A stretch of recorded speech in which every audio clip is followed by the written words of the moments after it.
you might fall in love with a girl or a crush, and she might reject you. So you could take that rejection, you could take that pain, and in alchemy they call it the transmutation. Back in the primordial era, medieval times, alchemy was written within the context of chemistry. But that was just a big metaphor and an analogy.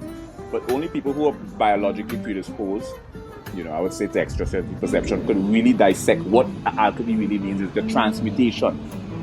Turning metal into gold is just a metaphor for transmuting from one form to another. So you have a crush, you get rejected by this girl. What do you do with this pain, with this agony? You transmute that. You transform that. That's energy. That's negative energy. So you put that energy into that's what transmutation is. The ability to take, and energy is how we feel. When we feel a particular way, that emotion that is evoked, that is really energy in a particular type of form. So we could convert that form and transmute it into something a little more productive.